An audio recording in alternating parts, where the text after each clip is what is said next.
When it comes to design, no hatchback looks quite as dramatic as the Honda Civic. But it's not just futuristic on the outside. I mean, look at this. The cockpit is more like what you'd expect to find in a spaceship rather than a small family car. For instance, I particularly like the way you have the rev counter and the speedo on separate levels and how they're all lit up with nice, cool blue lights. But don't forget, this is a Honda, which means it's also going to be very practical. There's lots of useful cubbies dotted around this cabin. For instance, the one in the central armrest is very big, although I don't recommend you leave your sat-nav there overnight. Also, there's a couple of cup holders there, and if you need even more drink, then you can fit a big bottle in the side door bin. Now, the glove box, it goes back so far that you can actually use it to carry things that you normally carry things in, such as a rucksack. But the practicality doesn't end there. The boot is huge, and there is even enough space for a large bag under the false floor.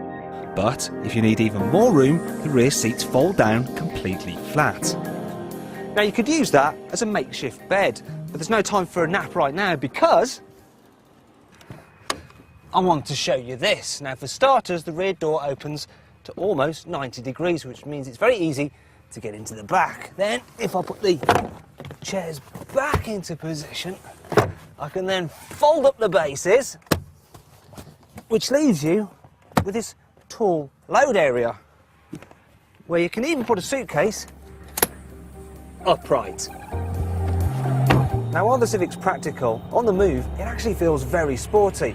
For instance, the driving position is just spot on, it feels perfect. The gear change, really positive, and the steering, it's light and direct, and there's just so much grip that when you go around a corner it just seems to glue itself to the road.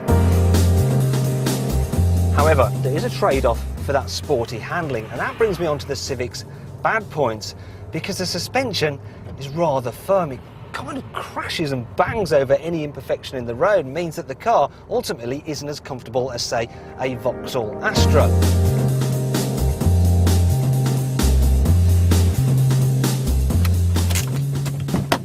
As for other downsides, well, there's a couple caused by the sporty looks. For instance, the coupe sloping roof means that in the back, headroom is a bit limited. If I lean all the way back, you'll see that my bonnet is brushing against the headlining.